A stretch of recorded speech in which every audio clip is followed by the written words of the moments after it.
Hola a todos, muchas gracias por estar aquí en su canal de Lecciones de Paz Interior. Recuerden que pueden suscribirse, darle like a los videos y que me apoyan mucho compartiendo con sus amigos. Seguimos analizando el libro de El diario de Ana Frank, escrito por Ana Frank. Ya ha tenido muchas personas que han llegado ahí a su guarida, a su cubil, a su apartamento, como ella le llama. Y continuamos con el día martes 15 de julio de 1943. Querida Kitty, siempre tengo cosas que contarte, pero a menudo las paso por alto, esto por no juzgarlas bastante interesantes, y así mismo por miedo de aburrirte con demasiadas cartas, y aquí solamente las novedades en las que seré breve. No han operado de la úlcera al señor Bosen. En la mesa de operaciones del cirujano ha comprobado que había un cáncer demasiado avanzado para arrancarlo. Ha vuelto a coserlo y lo ha mantenido en el hospital, esto durante 3 semanas. También alimentándolo bien, esto antes de mandarlo a casa, y le compadezco profundamente, y si pudiera salir, no habría dejado de ir a verle a menudo para distraerle. Ah, cómo extrañamos al bueno de Bosen, este que nos tenía tan al corriente de todo cuando sucede, y se dice en el almacén que también donde él nos presta ayuda, y también nos alenta, que es un pobre amigo, y que qué desastre. El mes próximo habrá que ceder el aparato de radio. El señor Copius está obligado a entregar el suyo a las autoridades, pero nuestro protector ha comprado en el mercado negro un aparato Baby que reemplaza al gran receptor Philips. Es una lástima tener que desprenderse de un aparato tan bueno, pero una casa que sirve de escondite no puede permitirse atraer la atención de las autoridades con una irregularidad. Vamos a colocar aquí el receptor Baby, un receptor clandestino, esto en casa de judíos clandestinos que compran en el mercado negro con dinero clandestino y se esfuerzan por entrar en posesión de un viejo receptor para sustituir el que las autoridades reclaman. Cuanto peores son las noticias, más la voz maravillosa de las transmisiones de ultramar significan para todos eso que es alentador para nosotros. Ánimo, arriba el corazón, volverán tiempos mejores. Esto de que no podemos prescindir. Y tuya, Ana. Domingo 11 de julio de 1943. Querida Kitty, con referencia una vez más al problema de la educación, puedo asegurarte de que me esfuerzo mucho por hacerme útil y también por ser amable y cariñosa. En una palabra, con cambiar el clima y atenuar la lluvia de observaciones. Pero, ¡qué estupidez! Esta la de pretender ser ejemplar con quienes no congeniamos. Pero en verdad comprendo que con un poco de hipocresía tengo mucho más esto que ganar que con mis opciones sinceras y que nadie ha pedido y no ha estimado nunca. A veces me olvido de interpretar la comedia y no puedo contener la rabia cuando se produce una injusticia. Esto de manera que necesito soportar durante 4 semanas o más las alusiones de la chiquilla insolente del mundo, o no es gona, o me harías de más en más y perderá para siempre esto que tengo de mi poco buen humor. Tengo ganas de dejar un poco la taquigrafía, después de todo el tiempo que le he dedicado, porque primero para poder consagrarme mejor a mis otras asignaturas y luego por mis ojos, porque otra calamidad, cada día me vuelvo más miope y hace tiempo que hubiera debido usar lentes. Ay, yo parecía que era un búho. Pero imaginarás que nosotros para salir, ayer en toda la casa, no se había hablado más que de los ojos de Ana, porque mamá ha sugerido que yo fuera al consultorio del oculista acompañada por la señora Copius. Antes, esta sola perspectiva creí desmayarme y salir de aquí para mí se me hace una tontería. ¿Puedes imaginártelo? Salir a la calle, estar en la calle, es inimaginable. Al principio, solo pensarlo tuve mi buen susto, luego me sentí encantada. Pero no es tan sencillo como parece. Esta decisión concierne a todo el mundo y como todos los interesados tienen algo que decir, no han podido ponerse de acuerdo, así como así. Todas las dificultades, todos los riesgos han sido pesados y sopesados, aun cuando Miep se haya ofrecido inmediatamente para acompañarme. Yo no tardé en sacar mi abrigo gris, pero se había quedado tan chico que parece pertenecer a mi hermana menor. Siento verdadera curiosidad por ver qué resulta de eso, aunque pienso que ellos no se seguirán ocupando del proyecto porque, entre tanto, los ingleses han desembarcado en Sicilia y papá, una vez más, está persuadido de un final próximo y rápido de esta guerra. Allí nos confía a Margot y a mí también una gran parte de su trabajo de oficina. Eso le ayuda enormemente y a nosotros nos da importancia. Se trata de clasificar la correspondencia y de inscribir las ventas. Todo el mundo puede hacerlo, pero nosotras, la verdad es que somos muy concienzudas. Miep está siempre cargada como un pequeño asno. No hace más que transportar paquetes. Casi todos los días recorre kilómetros para descubrir legumbres que trae en grandes bolsas atadas a su bicicleta.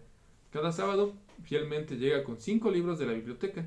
Lo esperamos toda la semana con impaciencia, exactamente como niñitos a quienes se les ha prometido un juguete. Jamás las personas libres podrían concebir lo que los libros significan para las personas escondidas. Libros, más libros y la radio, y esta es toda nuestra distracción. Tuya, Ana. Martes 13 de julio de 1943. Querida Kitty, con permiso de papá, ayer después de almorzar pregunté a Dulce si por favor querría concederme, porque más cortesía será imposible, el uso de la mesa en el cuarto que compartimos 2 tardes por semana, esto de 4 a 5 y media. Una pequeña explicación, yo lo utilizo todos los días de 2 a 4, mientras Dulce duerme la siesta. A partir de las 4 la habitación y la mesa están vedadas. También por la tarde hay demasiada gente en el cuarto de mis padres para poder estudiar allí. Además a papá también le gusta utilizar la mesa cuando tiene trabajo. Yo considero haber pedido algo razonable y lo hice por pura cortesía. ¿Y qué imaginarás que el señor Dussel contestó? No, lisa y llanamente. No, yo estaba indignada. Le pregunté la razón de ese no, bien decidida a no dejarme avasallar, pero él me mandó con el viento fresco y aquí lo que me dijo. Yo también tengo que trabajar. Si no trabajo por la tarde, no trabajo en absoluto. He de terminar mi tesis, que aún no está ni en su comienzo. Y tú no tienes nada serio que hacer. La mitología no es trabajo. Tejer y leer tampoco. Yo me he reservado la mesita y me la quedo. Pero he aquí mi respuesta. Pero señor Dussel, yo trabajo seriamente, todo lo seriamente que es posible. Esto en la habitación de mis padres. Esto también es imposible por la tarde. Le ruego que tenga la amabilidad de reflexionar sobre lo que yo le he pedido. Acto seguido, Ana, muy ofendida, le volvió la espalda e hizo como si el gran doctor no existiera. Yo lo veía todo rojo frente a aquel Dussel abominable y que está mal educado, ¿verdad? Cuando yo me había mantenido tan correcta. Y por la noche me las arreglé para hablar a solas con Pim. Le conté cómo habían sucedido las cosas y discutí con él de qué manera tenía que aportarme porque no quería ceder y deseaba resolver el asunto completamente sola. Esto sí era posible. Pim me dio algunos vagos consejos, entre otros el de guardar hasta el día siguiente porque sentía que yo estaba demasiado exaltada. Pero eso no me gustaba. Después de limpiar la vajilla, me reuní con Dussel en mi cuarto. Teniendo a Pim en la habitación de al lado y la puerta abierta, el aplomo no me faltaba y comencé. Señor Dussel, usted quizá juzgue que no vale la pena considerar mi pedido más detenidamente, pero, sin embargo, yo le ruego que lo reflexione. Dussel, con la más amable de sus sonrisas, observó. Sigo dispuesto, en todo instante, a hablar de este asunto, aunque lo juzgue terminado. A pesar de la interrupción de Dussel, seguí hablando.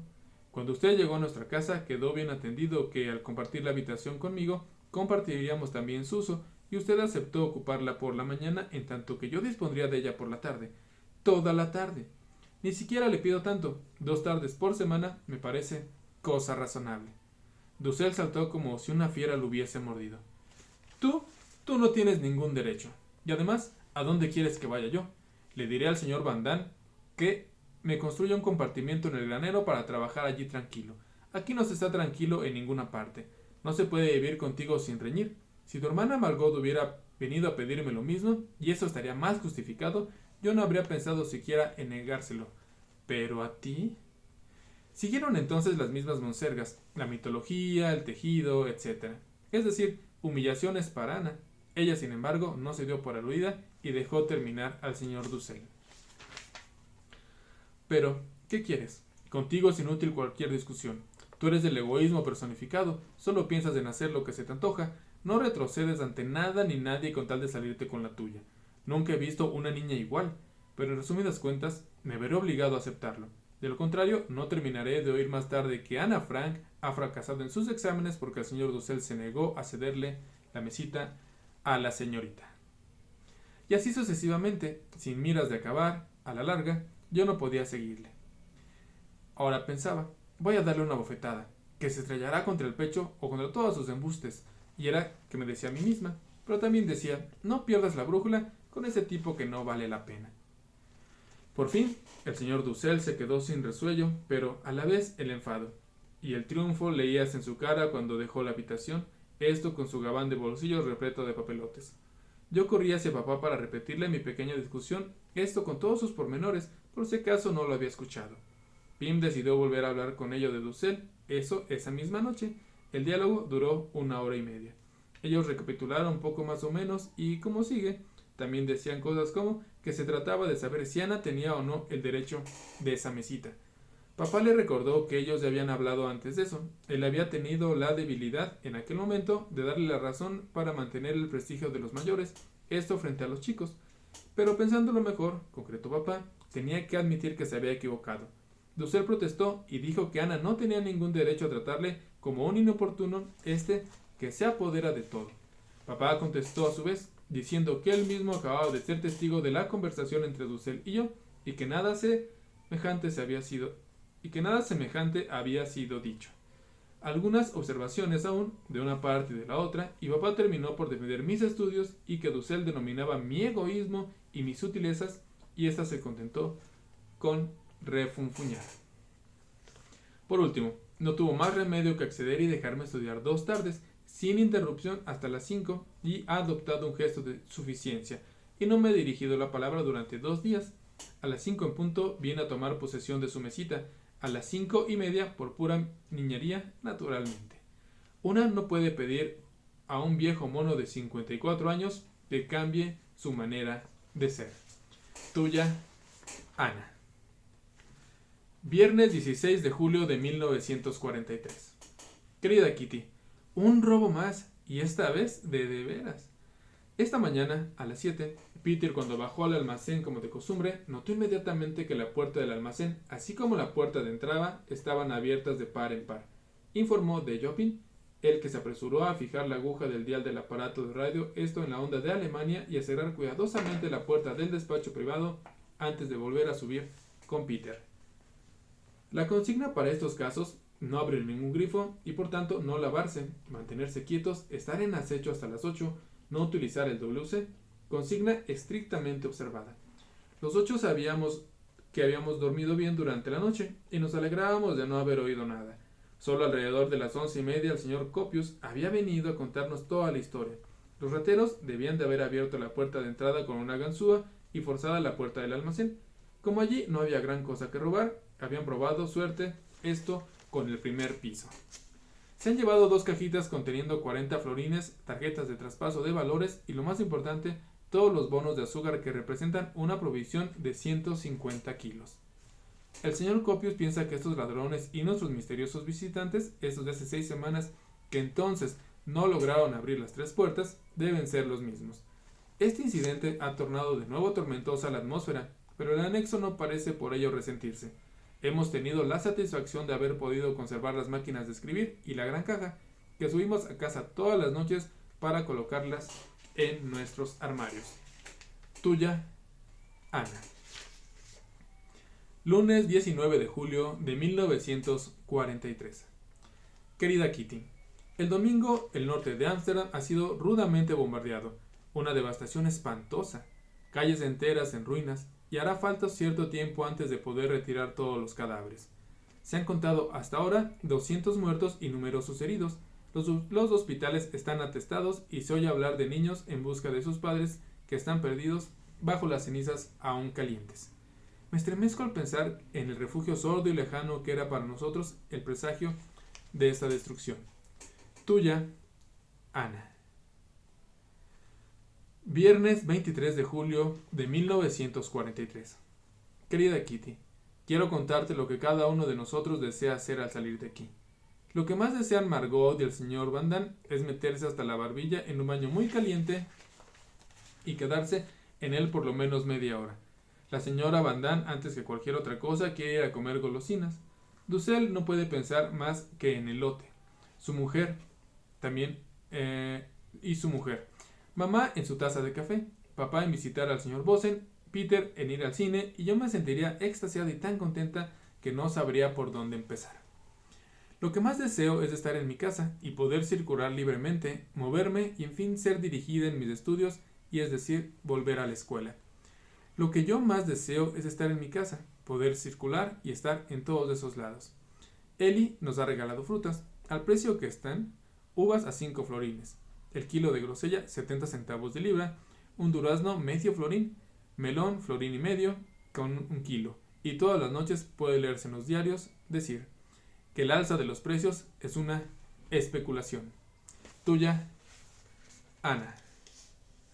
Wow, bueno, esta parte, como ya les comentaba y ustedes ya lo saben porque porque hemos seguido esta historia de Ana, es muy perspicaz, defiende lo que cree que es justo y correcto y pues estamos viviendo, más bien está viviendo esta vida que no debería de vivir, aunque sea lista, aunque sea muy perspicaz, aunque sea directa, aunque ella misma defienda las mil y un cosas que ella considera justas, no debemos de olvidar que es una niña, que acaba de cumplir 14 años, ya lleva un año de que empezó la guerra y lleva más de medio año encerrada en este anexo que le llaman, que es donde vive con sus padres, algunos amigos y unos señores grandes. Aún así, esto está sacando al parecer lo mejor de ella, o también lo peor, porque se está haciendo de una forma un tanto ruda, un tanto fuerte, un tanto arisca, no sé si es la palabra correcta, pero tiene ella la sensación y la situación de que todo va a mejorar. Bueno, es lo que le dice su padre y es lo que todos quieren, que se mejore la situación en la guerra con los judíos, pero esto está lejos de terminar. Y continuamos con el día lunes 26 de julio de 1943. Querida Kitty, ayer día tumultuoso y lleno de emociones. Sin duda, tú te preguntarás, ¿cuándo pasamos un día sin emociones? Alarma por la mañana, durante el desayuno, pero no nos despreocupamos porque eso quiere decir que los aviones se acercan por la costa. Luego me tendí durante una hora debido a un fuerte dolor de cabeza y me reuní con los demás alrededor de las 2 de la tarde. A las 2:30, apenas Margot había terminado de ordenar su trabajo de oficina, las sirenas pusiéronse a rugir, ella volvió a subir en segunda conmigo. Era hora pues, y 5 minutos después, se produjeron tales sacudidas que los 4 nos refugiamos en el comedor. No cabían engaños, la casa temblaba y las bombas no estaban lejos. Yo aferré mi maletita, más para asirme a algo que para huir, pues de cualquier modo nosotros no podíamos salir. Nuestra huida solo era en la última instancia y la calle nos reservaba tantos peligros como los bombardeos. Después de media hora hubo menos aviones y en cambio una enorme batahola, esto en la casa. Peter había vuelto a bajar de su puesto de observación del granero, Dussel se hallaba en despacho y la señora creíase a salvo de la oficina privada. El señor Van Damme había visto todo el espectáculo, esto desde la buhardilla, y nosotros nos habíamos quedado en el pequeño corredor. Subí a la buhardilla para ver las columnas de humo sobre el puerto y de qué ellos hablaban. Bien pronto nos invadió un olor a quemado y el aire de afuera se transformó en una bruma muy espesa. Aunque el espectáculo de un gran incendio no sea chiste, cada uno de nosotros retornó poco después de sus ocupaciones. Y dichoso de poder hacerlo por la noche a la hora de la cena, ¿por qué? Nueva alarma. Por una vez comíamos bien, pero el rugido de las sirenas me quitó el apetito. Sin embargo, todo permaneció tranquilo, hasta la señal del final de la alarma. 3/4 de hora. Más tarde, apenas fregados los platos, alarma, detonaciones y un número inconcebible de aviones. ¡Cielos! 2 tanques en un solo día. Esto sí ya es demasiado. Pero no se nos pedía nuestra opinión. Una vez más, esto, lluvia de bombas, pero ahora por el otro lado, por el Schiphol, durante el comunicado inglés. Subiendo, bajando, los aviones hacían vibrar el aire y me ponía la piel de gallina. A cada momento yo me decía, adiós, esta bomba es para ti. Puedo asegurarte que al acostarme a las 9 mis piernas temblaban todavía. A medianoche exactamente. Los aviones Dussel estaban desvistiéndose y despertaba por los primeros cañonazos. Yo no hice caso de eso y salté de mi cama para ir a refugiarme en la de papá. 2 horas de vuelo y de tiros incesantes. Luego, silencio. Me volví a la cama y me dormí a las 2:30 de la mañana. Las 7. Me desperté sobresaltada. Van Damme estaba con papá. Mi primer pensamiento fue el de que los ladrones, y oí decir a Van Damme decir todo, y pensé que lo habían robado todo. Pero no, esta vez la noticia era maravillosa, la más deliciosa desde hace varios meses. ¿Qué digo? Desde que comenzó la guerra. Mussolini ha presentado su renuncia al rey de Italia. Exultábamos todos y cada uno. Después de la espantosa jornada de ayer, por fin, un buen presagio, una esperanza, la esperanza del final, la esperanza de la paz. Clarel ha venido a decirnos que Fokker había sido arrasado. Esta noche 2 nuevas alarmas. Estoy extenuada por las alarmas y por la falta de sueño, y no tengo ninguna gana de estudiar. Esta es la sacudida de Italia, la que nos tiene despiertos, y la esperanza de ver el fin de todo esto, y quizá todo pueda ser este mismo año. Tuya, Ana. Jueves 29 de julio de 1943. Querida Kitty, la señora Van Damme, Dussel y yo estamos fregando los platos, y lo que casi nunca ocurre seguramente iba a llamar su atención, yo había guardado silencio absoluto. A fin de evitar cuestiones y de lograr una distracción, yo había encontrado un tema que creía neutro, el libro Henry Van Damme Overtrank. Ay, cómo me engañé. Si la señora Van Damme no me asiere, es Dussel quien lo hace. Yo debí contar con él. Es él quien nos había recomendado dicho libro como extraordinario y excelente. Lo mismo que yo, Margot no lo encontró ni extraordinario ni excelente. Sin dejar de secar platos, admití que el autor estaba acertando en el retrato del chico, pero que en cuanto a lo demás, era preferible no hablar, y me atraje la indignación de este señor.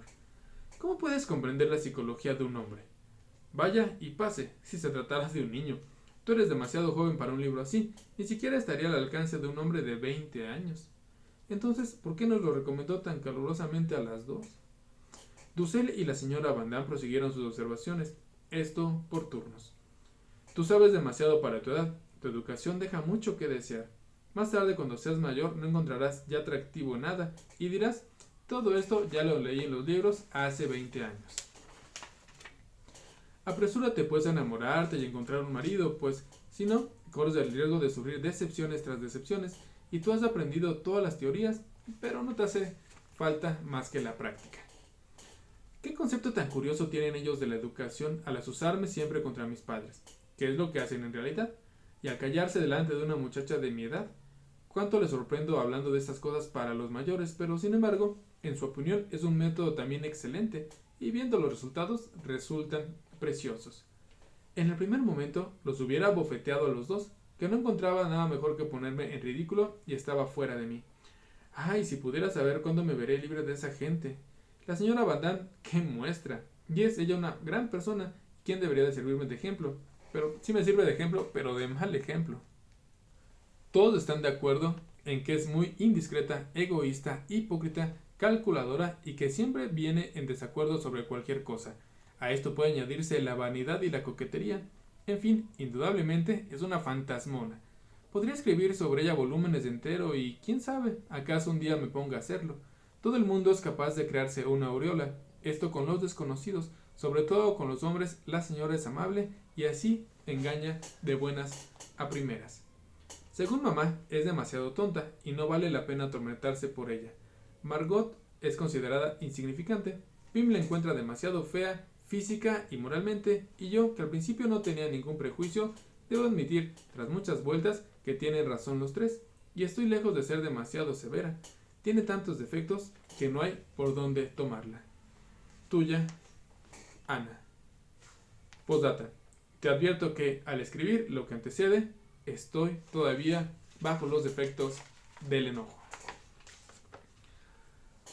Miércoles 4 de agosto de 1943. Querida Kitty, hace más de un año que te cuento muchas cosas sobre la vida del anexo, y sin embargo, nunca llegaré a darte una idea perfecta. Hay tantos detalles que una se pierde y hay demasiada diferencia entre la vida que llevamos y la de las personas normales en tiempo normal. Te daré un resumen de nuestra vida diaria y comenzaré por el final de la jornada. Alrededor de las 9 de la noche, todo el mundo se ocupa de sus preparativos para dormir, provocando un desplazamiento de cosas del que no tienes idea. Se apartan las sillas y se van a buscar las frazadas y se las despliegan. Todo el mobiliario del día se transforma. Yo duermo esto en el divancito que no tiene más que 1,50 m de largo y que por tanto precisa 2 sillas, esto como larguero, un acolchado, las sábanas, las almohadas y las frazadas. Todo hay que retirarlo del lecho de dosel, donde estos objetos son colocados durante el día. Más allá, un crujido tremendo, está la cama jaula de Margot, cuyos travesaños de madera hay que atiborrar de almohadones y de mantas para que su colchón sea un poco más blando. En casa de nuestros vecinos, un estruendo terrible no es más que la cama de la señora que es empujada hacia la ventana para que las naricitas de su gracia, vestida de una mañanita rosa, puedan tener un poco de aire vivificante. A las 9, después de Peter, tomo posesión del tocador y me entrego en una higiene minuciosa, y me ocurre a veces, también durante los calores, de hacer nadar a una pulga. Además, limpiarme los dientes, ponerme las rizadoras, revisarme las uñas, emplear trozos de algodón embestidos de agua oxigenada, y para dorar la pelucilla negra de mi labio superior, y todo eso en poco más de una media hora. A las 9:30, rápida la salida del baño sobre los hombros y con el jabón en una mano. Orinar, horquillas, rizadoras y algodón en la otra. Salida rápida, seguida a menudo por un toque de atención de parte de mi sucesor, ligeramente nauseado por algunos cabellos que ondulan graciosamente sobre la mesa del tocador. A las 10, extinción de fuegos. Buenas noches, y durante un buen cuantito de hora, crujidos de los techos y de los muelles, estos rotos y con suspiros, y luego silencio, siempre y cuando los vecinos de arriba no empiecen a regañar. A las 11:30, la puerta del tocador chirria, una delgada red de luz penetra en el dormitorio, crujidos de suelas y luego la sombra de un gran gabán que agranda el nombre que lo lleva. Dussel ha terminado su trabajo en el escritorio de Kreller, esto durante 10 minutos, y ruido de pasos, frotes de papeles y ordenamiento de sus virtuallas. Y enseguida él se hace la cama, la silueta desaparece otra vez y de vez en cuando ruido sospechoso del WC.